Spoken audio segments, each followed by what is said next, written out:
김성수의 세상 읽기 시작합니다. 오늘은 곽상도 의원의 연세대 기회균등 전형에 민주화운동 유공제 특혜가 있었다는 그 주장에 대한 얘기, 그 사실관계 확인을 좀 해보겠습니다. 오늘도 김성수 시사평론가와 함께합니다. 안녕하십니까? 안녕하세요. 김성수입니다. 예, 저는 이 대입 전형 얘기만 나오면 좀 작아집니다, 평론가님. 이게 사실 대입 전형이 보면 너무 복잡하기도 하고 너무 자주 바뀌기도 하고 그래서 사실 뭐 수험생이나 아니면 수험생 가족, 뭐 고3 담임 선생님 정도 아니면 잘 모를 것 같아요, 사실. 삿사치. 예, 사실 예. 뭐 그거는 저도 마찬가지 사정인데요. 마찬가지세요? 저만 그런 건 예. 아니군요. 자, 근데 이게 어제 나온 뉴스 같은데 예. 국민의힘 곽상도 의원하고 이제 중앙일보가 이 연세대의 기회균등 전형이란 게 있나 봐요. 연세대의 기회균등 전형. 여기서 민주화운동 관련자 자녀도 지원받게 했다. 이거 예. 특혜 아니냐. 이렇게 문제 제기를 한 건데 이 뉴스 잘 모르시는 분들 많이 계실 것 같은데 좀 알기 쉽게 좀 풀어서 설명 좀 해주시죠. 예, 잘 설명해 주셨는데요. 예. 그게 내용의 전부입니다. 지금 의혹이라고 하는 것을 이제 곽상도 의원과 중앙일보, 조선일보가 지난 7일자 기사를 통해서 폭로를 한 내용인데 민주화 운동 관련자는 수능에 최저 학력 기준도 없이 뽑았다. 그래서 치대와 의대를 합해가지고 여러 명이 그래서 합격할 수 있었다. 이런 주장들을 했어요. 그래서 연세대의 수시 전형은 386, 586 자녀의 명문대 입시에 특혜를 주는 전형이었다. 이렇게 얘기를 해서 아주 뜨거운 그런 관심을 샀던 내용입니다. 그런데 지금 계속 후속 보도들이 나오면서 이제 이런 의혹이 너무 부풀려졌다. 이렇게 얘기가 되는 상황입니다. 그렇군요. 최저 학력 기준도 채 못했는데 합격했다 이런 얘기네요. 그러니까 이 최저 학력 기준이라는 게 뭐죠? 최저 학력 기준이라고 하는 것은 보통 그 전형마다 예를 들어 과나 이런 데를 도전을 할 때 또 전형에 도전을 할 때 이제 수능으로서 등급이 최하 몇 등급은 돼야 된다라고 이렇게 그 설정해 놓는 걸 말합니다. 예. 지금 그래서 이제 연세대학교의 그 수시 모집 요강을 보면 입학 정원 3,431명 대비 2.3%의 기회균형 전형 선발이라고 있고 이 전형에 이제 국가 보훈 대상자 자녀라든가 민주화 운동 관련자 자녀라든가 또 국민 기초생활수급자 자녀라든가 또 한부모 가족, 농어촌 학생, 오지 경험이 있는 선교사나 교육자 자녀 이런 사람들이 진행할 수 있게 해놨거든요. 그래서 그런 상황에서 그 연도마다 조금씩 그 상황이 다른데요. 시대에 그 내신 등급이 낮았던 그 학생이 한번 합격된 적이 있는데 이때가 2017년이었어요. 2017년에 치대에 합격했다고요? 예, 한 명이 있습니다. 한 그런데 명이? 그 합격된 것을 이제 대표적인 사례로 꼽으면서 아주 불공정한 그런 시험이 진행됐다. 이렇게 주장을 했던 것이죠. 2017년에 한 명이 그러니까 최저 학력 기준도 채우지 못했는데 합격했다 이런 얘기군요. 이거 특혜 아니냐? 이렇게 지적했는데 이게 사실관계가 맞는 얘기입니까? 그렇지 않습니다. 지금 그때 당시에는 그 상대적으로 내신에 대해서 그 최저 학력 기준이 낮았던 상황이었고요. 다른 해에는 최저 학력 기준이 그거보다 상대적으로 이제 다들 또 높게 이렇게 책정이 돼 있는 거죠. 이게 그러니까 최저 학력 기준이라는 게 그때 해마다 또 다른 거예요? 해마다 조금씩 다릅니다. 그 학교와 또 기타 그런 어떤 그 해에 어떤 학생들의 성적이나 또 이런 것들에 따라서 또 그 학교에서 특정 과에 대해서 그 어떤 요강을 만들 때의 상황에 따라서 조금씩 변동이 있어요. 근데 일반적으로 이제 상식선에서는 수능이 모두 1등급 이상 나와야 그래야 치대나 의대를 들어갈 수 있지 않겠느냐 이렇게 생각을 하는데 그것도 이제 과목마다 다른 그런 그 규정들이 있어요. 그러니까 뭐 예를 들어 뭐 언어 영역이나 예. 뭐 또 외국어 영역에서는 1등급이어야 되는데 사회 문화나 뭐 이런 쪽에서는 1등급이 아니어도 되는 그런 해도 있고 예. 어떤 애는 다 똑같이 1등급이어야 되는 해도 있고 그러니까 해마다 규정이 다른 거죠. 그러니까 이런 부분들을 다 이렇게 한꺼번에 얘기하지 않고 그냥 뭉뚱그려서 이렇게 얘기를 하는 그런 상황들은 예. 상당히 그 문제가 있는 그런 어떻게 보면 일반화의 오류라고 하는 그런 논리적 오류를 범하고 있다고 볼 수 있는 상황입니다. 예, 그러니까 곽상도 의원이 문제 제기한 건 일단은 기본 전제부터가 좀 틀린 얘기군요. 그러니까 최저학력 기준을 못 채웠다.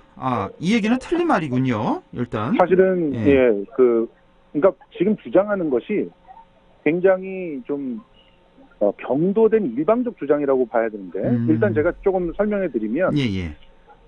이 전형 중에서 이 기회균등 전형 중에서 민주화 운동 자녀들의 혜택을 줄 수 있게끔 만든 게 2011년이에요. 최초로 만든 게. 오래전에 만들어졌군요. 예. 그리고 그때가 10년 가까이. 언제였습니까? 이명박 정권 때였지 않습니까? 그렇네요. 예. 그리고 이때 당시에 이 법안을 같이 발의했던 분들이 있어요. 예. 그중에 이번에 곽상도 의원의 폭로에 정말 너무나 대학 사회가 한심하다 이렇게 비판했던 하태경 의원도 같이 발의를 하셨던 걸로 알고 있습니다. 예.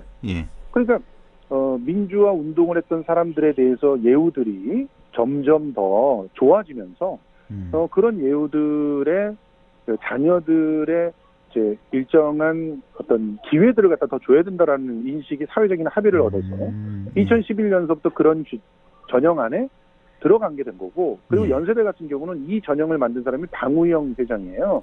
장우영 회장이요? 조선일보 방우영 회장. 예. 조선일보의 방우영 회장님이 연대 이사장으로 있을 때 이 전형을 만들었어요. 민주화 운동 자녀들도 받을 수 있게. 예. 그런데 지금 조선일보가 그걸 비판하고 있는 겁니다. 불공정하다고. 그러니까 굉장히 참 아이러니한 그런 상황들이 빚어지고 있는 거죠. 예. 다시 말해서 기회균등 그 전형이라고 하는 것은 좀 섹터를 따로 만들어서 여기 전형으로 이제 지금 확실한 그런 어떤 솔직히 말해서 이 기회균등 전형은 자사고라든가 특목고의 자녀들을 위한 전형입니다. 그렇습니까? 그러니까 거의 그런 전형이죠. 왜냐하면은 농어촌 자녀나 이런 사람들을 빼놓고는 실제로는 내순이라든가 이런 데서 불이익을 당할 수밖에 없는 그런 친구들이 파고 들어가는 전형 쪽이라는 거죠. 근데 이쪽 기회균등 전형은 국가유공자, 독립유공자, 5.18 유공자 이런 가족이라면서요. 맞습니다. 근데 어떻게 그런 분들에게 기회를 주는 것이지만 그 사람들이 그러한 자격을 갖고 있다고 다 합격시켜주는 게 아니라 성적으로 또 다시 줄을 세워요. 결과적으로는 이제 성적으로 들어가는 거예요. 그래요? 그럼요. 그러니까 유공자라고 해서 무조건 자녀라고 해서 무조건 집어넣지는 않습니다. 그러니까 이런 부분들이 여러 가지 전형 중에서 학생이 연대에 들어갈 만한 성적을 갖췄지만 상대적으로 유리한 조건을 확보를 할 때 선택을 할 수 있는 전형 중에 하나거든요. 그러니까 민주화운동 자녀라고 해서 성적이 굉장히 탁월하게 좋고 그러면 이런 전형을 쓸 필요도 없어요. 그렇죠. 일반 전형 들어가면 되니까. 그렇습니다. 그리고 다만 이제 그 경쟁 관계에 있는 사람들이 많을 때 이제 동일한 점수나 그런 상황이라면 민주화운동 자녀라고 하는 것이 하나의 가산점이 될 수가 있는 정도입니다. 그러니까 이것 자체가 특혜다 이렇게 말하는 것 자체가 굉장히 어불성설이라고 전문가들은 얘기를 하고 있는 것이죠. 그렇군요. 그러니까 한 번에 예를 들어 어느 대학교 의대다 그러면 100명을 뽑는다 그러면 보통 한 2-3명 정도는 이 기회균등 전형을 뽑는다는 거잖아요. 근데 여기서 한두 명 정도죠. 한두 명 정도 뽑는데 여기서 해당자가 없으면 그냥 일반 학생들을 뽑는다는 거군요. 그러니까 민주화 운동 자녀만을 위한 전형은 아예 없고. 저 가산점이. 그 한두 명이 어떨 때는 유공자 자녀일 수도 있는 거고, 어떨 때는 농어촌 자녀일 수도 있던 거고, 어떤 때는 기초생활수급자 자녀일 수도 있는 거죠. 무슨 말인지 알겠네요.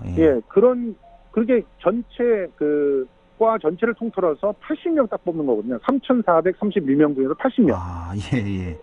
그러니까 거기에는 다양한 그런 어떤 선택지들이 있는 것이고, 그리고 기본적으로 자기가 갖출 수 있는 여러 가지 그런 그 일종의 스펙 중에서 민주화 운동 자녀라고 하는 것이 하나의 스펙이 될 수 있을 뿐이지 그걸로 무조건 뽑고 하는 것은 없다는 겁니다. 그러니까 이거를 왜곡해서 이렇게 부풀려서 주장을 하면서 지금 논란이 벌어지게 됐던 거죠. 뭔지 알겠습니다. 그러니까 요즘에 하도 사회적 이슈 되는 게 무슨 특혜 얘기가 하도 나오니까 이 대입 선발 과정에서도 이거 뭔가 좀 불법적인 특혜가 있었던 거 아니냐 이런 문제 제기를 했던 거군요. 맞습니다. 그런데 그러니까, 사실은 잘못 짚었군요. 헛발을 그러니까 짚은 거군요.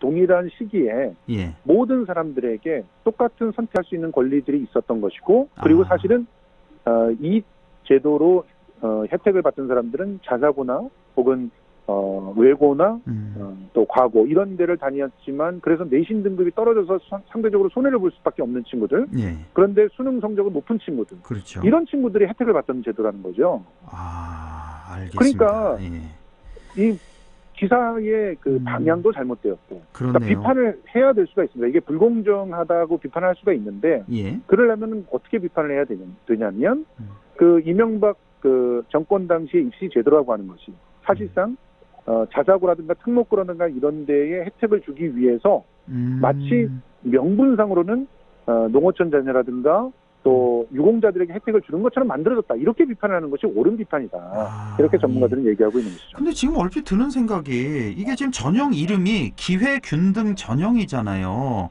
국가 유공자라든지 뭐 민주화운동 유공자라든지 등등 해서 이런 사람들을 이런 학생들을 뽑는 전형인데 왜 갑자기 성적만으로 이 뭐 과학고나 뭐 외고 이런 성적 우수자들을 여기 뽑게 했는지 난 이게 좀 이해가 안 가네요. 만약 해당자가 없으면 그러니까 비워둬야 되는 거 아닌가요? 우리 저 MC께서도 좀 이해를 못하시는 부분들이 있는 건데, 그러니까 한마디로 완전히 농어촌 출신이기 때문에 뽑아주는 그런 전형은 대한민국에 없어요. 일단은 성적이 있어야 되는 거고요. 그 성적이 어떻게 보면은 다른 사람들에 비해서 낮게 책정이 될 수밖에 없는 불리한 여건들이 있는 사람들이 요 전형을 통해 가지고 일종의 구제를 받는 거죠. 예를 들어서 알겠습니다. 그래서 과고랑 뭐 이런 특목고 사람들이 왜 유리했느냐? 이 친구들은 내신은 굉장히 불리하죠. 그렇죠. 그래서 내신 성적으로 감점이 많이 되는데 그 감점된 것이 수능에서 회복이 되지 않습니다. 수능의 점수로. 그러니까 이런 친구들은 굉장히 우수한 학생임에도 불구하고 명문대에 그 선택이 될 만한 그런 그 기회를 못 얻게 되는 상황에서 이런 전형들이 있다면 조금 성적이 그 전체 총점에서 조금 떨어지지만 그렇지만 이런 전형의 혜택을 받아서 선발이 될 수 있는 기회를 얻는 거죠. 그렇군요. 그렇지 뭐 아예 뭐 내신 9등급, 10등급 이런 학생들이 들어갈 수 있는 전형이 아니라는 점. 왜냐하면 그 전형 안에서도 경쟁이라는 게 있잖아요. 그럼요. 그러면 당연히 그 안에서 그래서 이제 어떤 전문가께서 이런 말씀을 하시더라고요. 예를 들어서 그 동국대 같은 경우가 이제 그 불교를 믿고 있는 자녀들에게 특혜를 주는 그런 전형이 있다는 거예요. 기회균등 전형이. 그런데 그럴 때 추천서가 중요하잖아요. 그러면 아주 큰 명망가 있는 스님이 추천서를 써준 학생과 그냥 동네에 있는 그 절에 있는 스님이 추천서를 써준 학생 누가 들어가느냐 이렇게 질문을 던져보면은 다들 큰 스님이 써주면 들어갈 수 있지 않겠습니까? 이렇게 생각을 하는데 성적이 높은 사람이 들어간다. 큰 영향은 없다 이거군요. 그러니까 그렇죠. 같은 점수라면 아마 큰 스님이 써준 사람이 유리할 수가 있겠죠. 알겠습니다. 그렇지만 평론가님 시간이 다 됐네요. 오늘 말씀 여기까지 듣겠습니다. 고맙습니다. 지금까지 김성수 시사평론가였습니다.